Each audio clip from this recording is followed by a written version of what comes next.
our first out and about. And this place has a couple of nice horses next to our trailhead. We're having a quick bite of grass.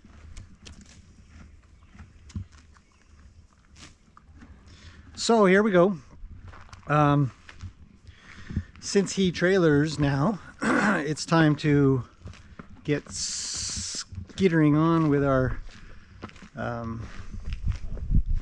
training to be out and about, because some of the best horses around, as you'll probably hear, are trail horses. And trail horses are fantastic usually because they've kind of been acclimatized to so many different places and things, environments, people, obstacles, compared to a barn horse, or a horse that just sort of hangs out in a barn a lot, I guess you could say. Now this is a trail called Trethaway. I've discussed this trail in the past with a couple other horses that I've shown with me out and about. As you can see on the ground, there is horse poop. So this is this is a, in fact, these tracks aren't too old. We might see somebody today. The city of Maple Ridge has for quite some time encouraged, obviously through our trail system, horseback riding and bike riding and hiking too. And so we have a multitude of trails to be on, and this is one of them. It's not very far away from home. We've taken a 5-minute trailer ride, to which he called out at least 20 times, wondering if he's leaving all of his buddies. Probably the last time he was in a trailer, he had to leave everything he ever knew, as far as I'm aware. So here we are, out and about, and I thought I would bring you guys along in 360 because it's gorgeous out here, and this just has to be shared. It's lovely to be here.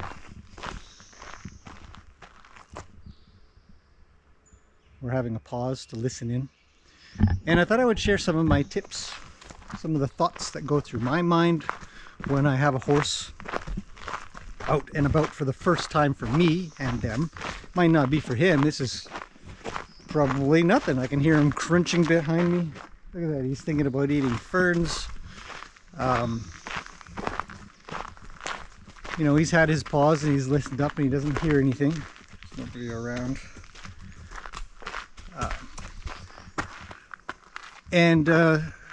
So because he's not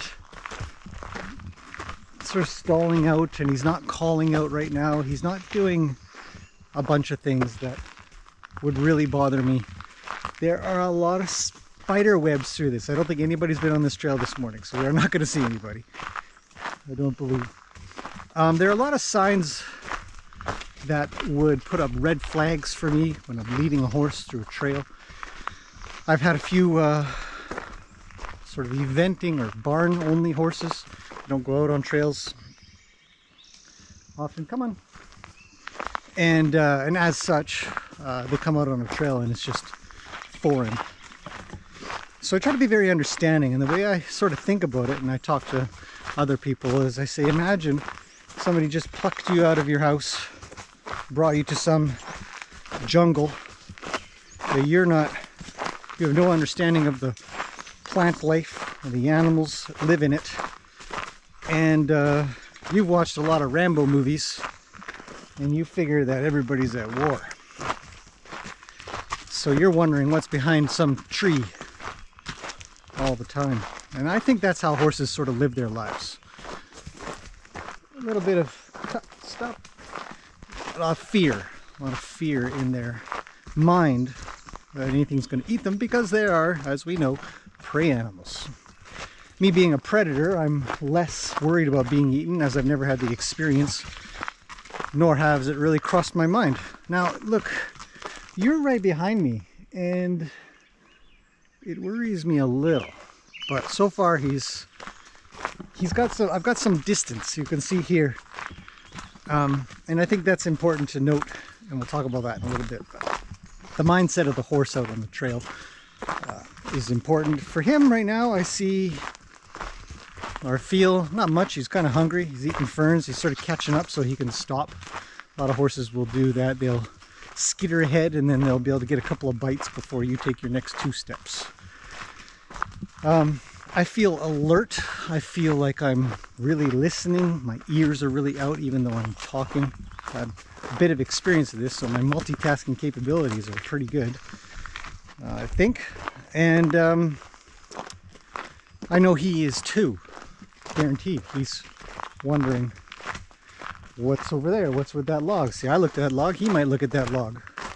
And I think, you know, what's over that way? Is there any noises? I think I heard something, maybe not. And that's how horses think, so we must think a little bit like them. But we must be the leader in regards to being the confident and calm and hopefully in control of one. And that will really, there goes a squirrel. He really boogied out of here. I wonder what he was chowing down on. Come on, big guy, let's go.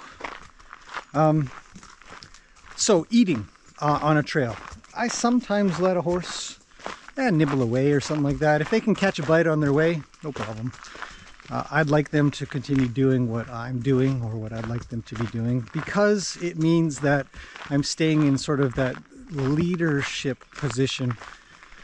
But I don't, it's kind of hard to explain the nuances of it in a sense, because I'm not going to try to be really hard about it. We want to be firm about it, but not hard. But it's important. And then, you know, at a point where we see a delicious looking plant that they'd probably chow down on, and we might say, hey, go ahead and chow down on that. And they will, and they'll think nothing of it. They'll think, finally, maybe, I guess. So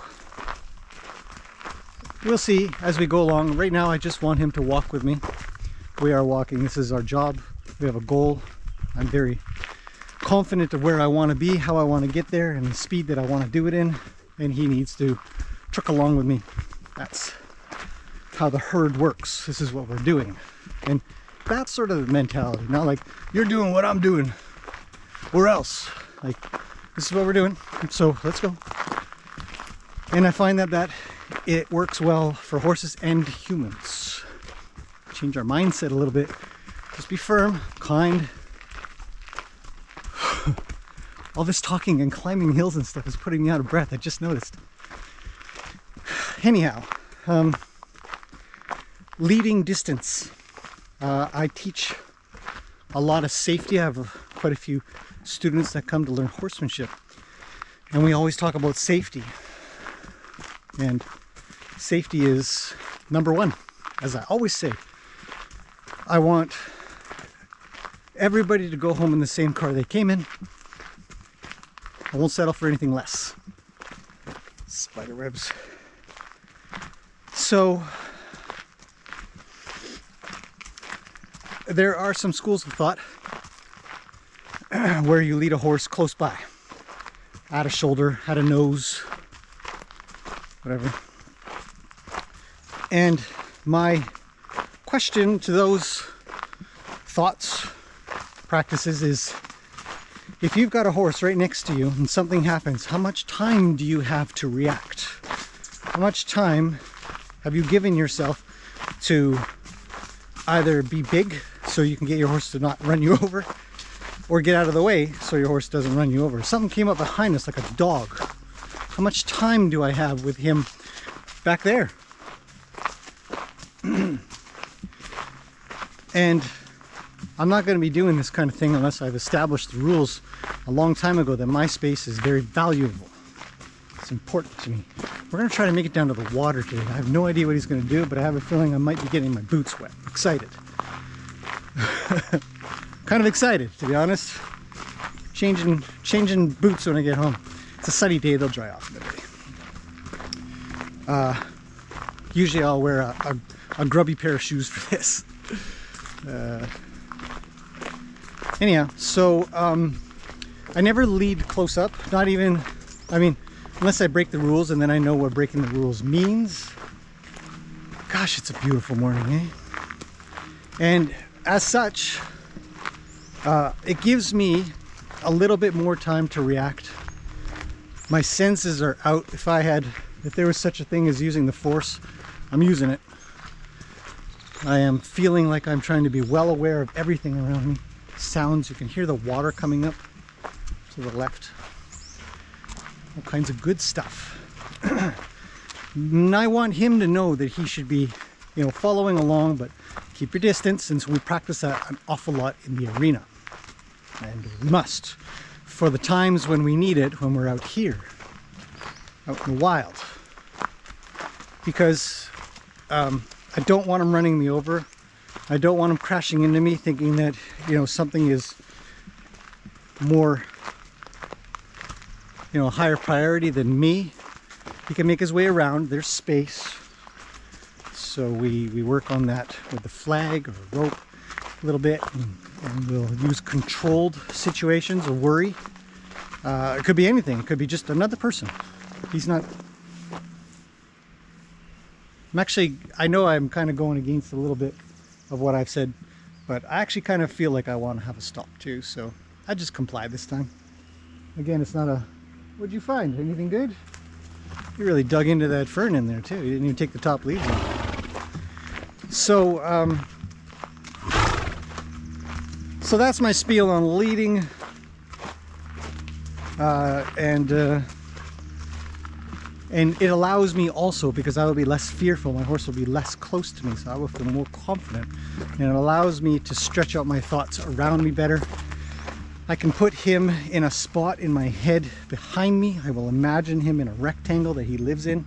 He's fallen behind the rectangle. So if I had any trouble really bringing him along, I'm just kind of walk on and he comes with me.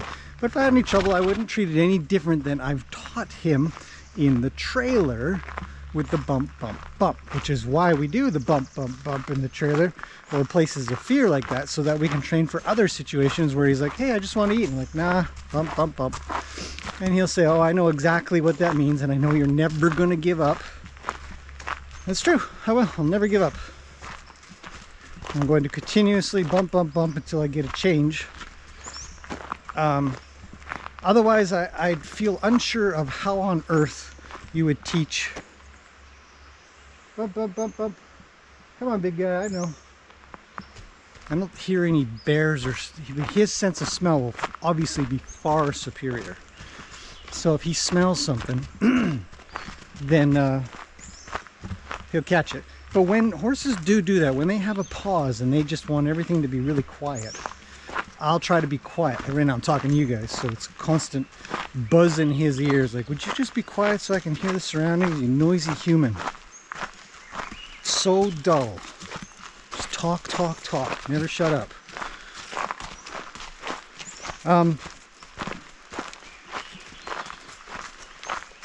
It's true. But when a horse does kind of stop like that, I will go pretty quiet too, have a listen in. And if I feel like he's just listening, or if I feel like he's really alert and pointing his face towards something, I'll be a little more alert and check.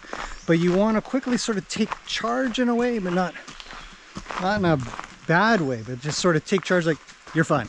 There's nothing out there. I don't know what you heard. I don't know what you smell. But let's get moving. We want to get moving. We want to move along. Keep shuffling. Normal herd behavior. Keep shuffling. Unless you need to face up to something, which is really rare. I think I've come across maybe 3 or 4 bears in my time. And every time you just kind of look at them and you wander on. There's no reason to charge, no reason to yell at them. We have reached the water. Okay, now this crossing is a very, very minor crossing. But I don't think I want to get my boots wet. I think we might just check it out.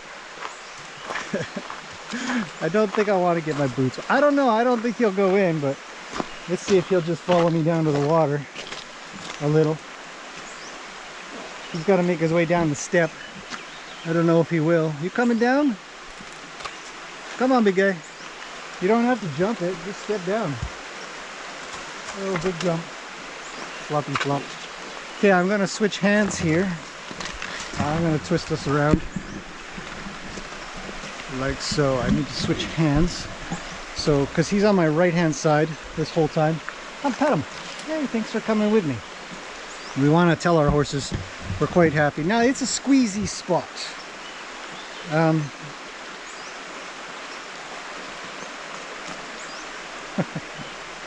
I was excited until I thought about how cold it probably is. I thought, I don't know. This is a good goal to make it down here and have him check it out. Hey, come here. You look awkward.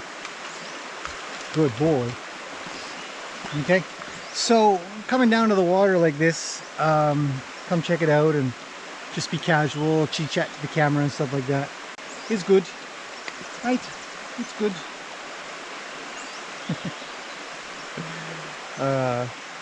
Next time we'll actually do the water at Alco Park, which has a very flat and non-rocky surface. I'm gonna leave him up here. I'm not gonna ask him to come down. I'll block him if he does, because I don't want him down in this tiny space. But if you guys look down into the water a little, you should be able to see there's some big rocks. See there? Some big rocks and stuff that throw horses off quite a bit. So I learned a lot about crossing waterways in the time that I've done it, and I found that I really want to prep him well for this stuff. So we're going to be doing this water training in small, pebbly, sandy sort of location that has some rocks in it, so he can get used to the idea that that's where we'll be. This is pretty much the deepest spot, the entrance right here, and it is a lot of sand at first, but there's some big rocks in there that may throw him off, and me a little bit. You know, as humans, it's also a little bit hard to look inside the water and say, what's down there that I'm stepping on? Is it slippery? So we want to be safe, like I said, from the get-go. Good job, man. You look very calm and cool about it. We're not going to bother, though. Yes, I know. I just popped up onto the stair. Okay, then we're going to go back now. He's going to be probably quite content, because I actually didn't want this to be a long trip. Anyways, so justification of how to not get my boots wet, my feet cold, legs cold. God knows how much splashing he'll do. But there are a multitude of other reasons that are very real and practical that my excitement wasn't thinking about in the beginning, because I do love water training. I've done quite a bit of water training here on this channel. You know, all you have to do is look around and you'll see I've done some creek or stream or water training or something. I don't know what they're called. So now we're on our way back, and I'll switch hands again so I can have him in the frame, and he's just going to probably plod along behind me as we go back to the truck. Now, this is his first out and about with me. He had a big cry in the trailer, and I mean that in a sense. He called out an awful lot, and the cool thing is, I might try to get some video on the way back. I don't know if he'll cry out at all, but we passed by at least 5 or 6 horse properties, and a few of them. What are you doing? Come on, we're going back. Bub, bub. A few of them, the horses would come running out. They hear him crying and they cry out, and it's a fantastic sight to see. So we'll see if I can take I'll just chuck the camera out the window kind of thing. Being a 360 camera, we capture everything, which is handy. So off we go back up the trail, Trethaway. This is one of the branches. We passed by a branch of the trail that goes another way to another water crossing, and it's a little smaller but a little bit deeper. We're really plodding on the way home. It's unusual. Usually horses, when they figure they're going home, it's like, oh, finally we get to go home. So I'm quite encouraged by the fact that he's just not in a rush. So, this will probably be either here or Alco will be our first trail ride when we get to riding, which shouldn't be too long out. Now that all of his medical things have been taken care of, his feet have been taken care of, we're getting there. And we are really moving along with training. Getting past the trailer problem was a big deal. A little bit of grass in here for some reason. Okay, come on, big guy. That's good. 2 bites. Sort of have a 2-bite rule.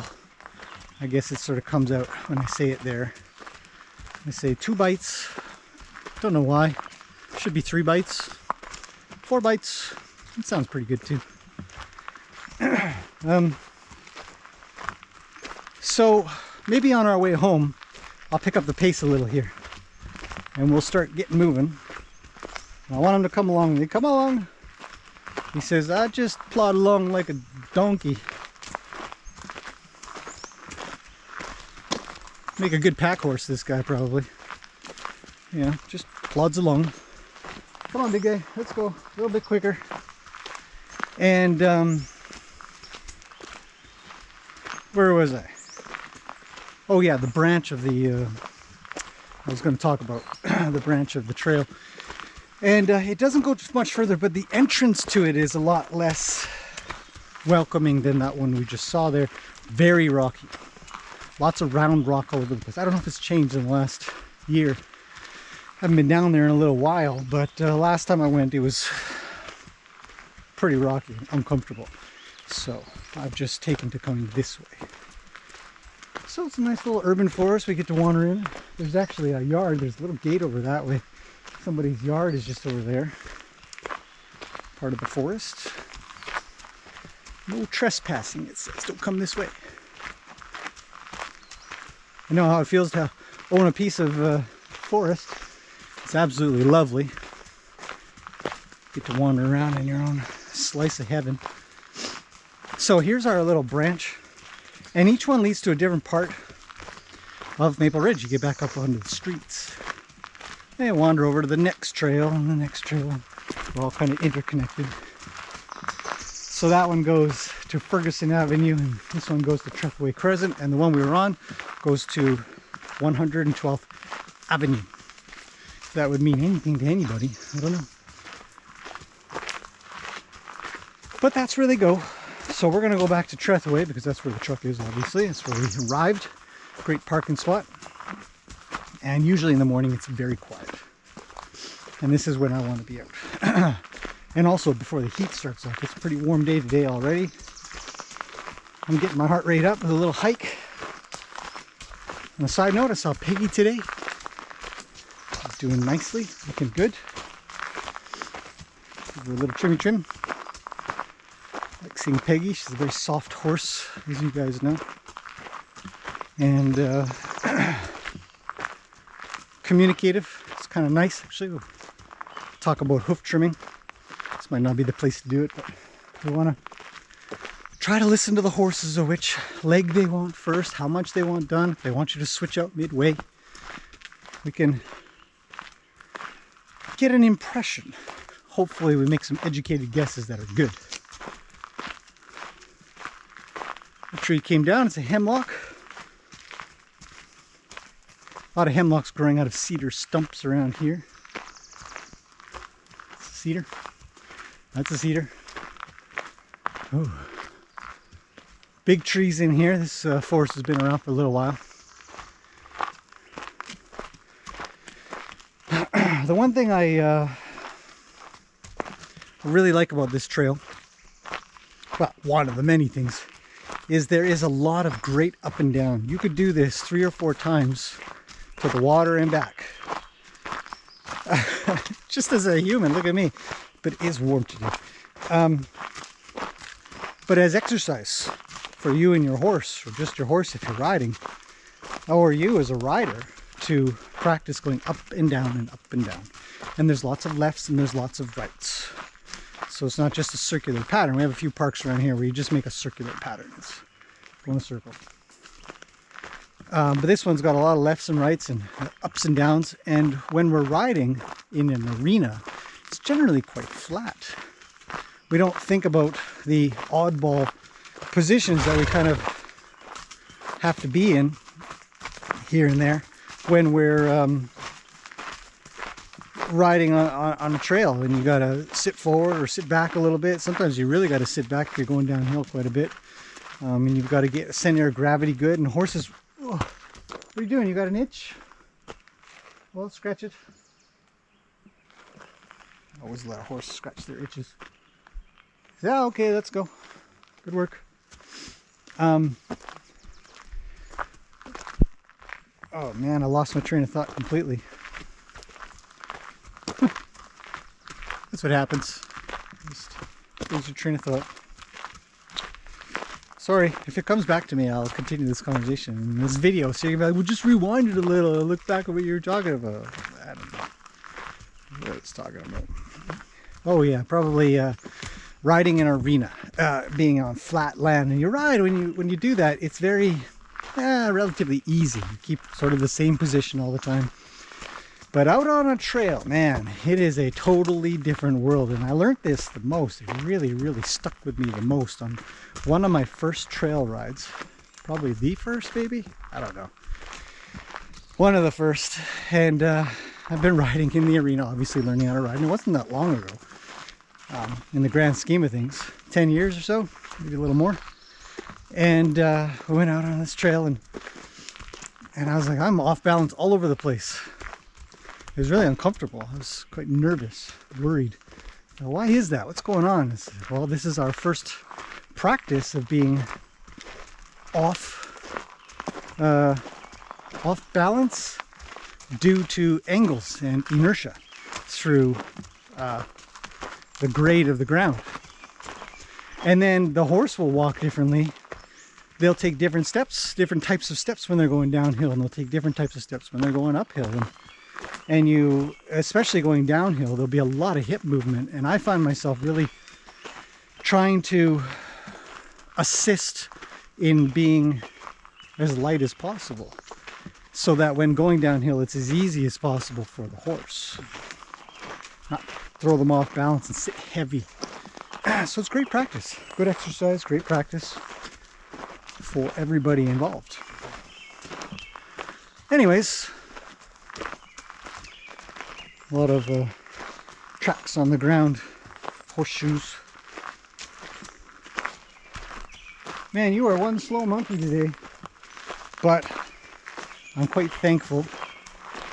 I'm not worried. I don't feel concerned. In fact, the longer we do this, the more confident I feel that we're not really going to have any trouble today. This is going to be a very uneventful but successful walk in a beautiful forest.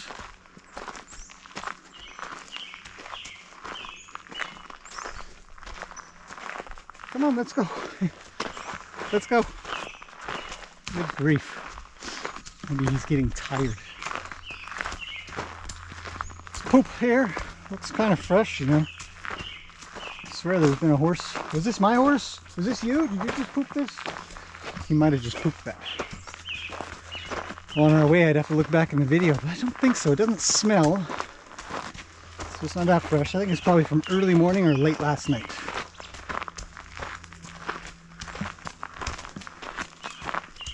Oh my goodness. I feel like I'm dragging him along now for this walk. He says, how much more we gotta go, Dad? You know, I could take your kids for a hike. Like, can we go back to the car? I've had that. Hot. So anyways, we might just end this here because sort of running out of stuff to talk about. Bump, bump, bump. On a, actually I will say what I'm doing.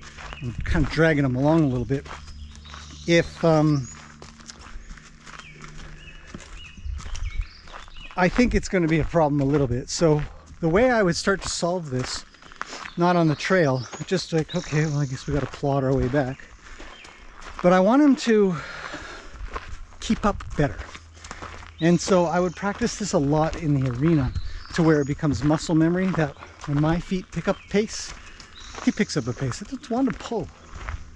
I don't want the halter to have constant pressure on him and have him not release himself from that.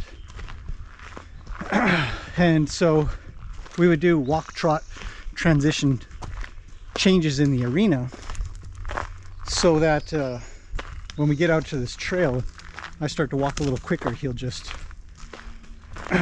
through muscle memory, just pick up. So, and that would be better for both of us. Okay, well, we're at the end. I think we've reached the end of the trail, which is good. I'm gonna head back home and get on with the next task of the day. But I thought I'd bring you guys along to enjoy a beautiful morning here. Ooh, look at that little guy.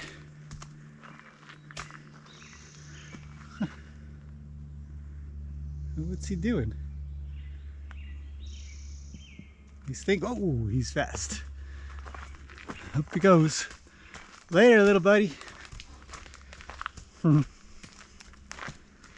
Adorable little creatures all over the place. All right, well, that's it.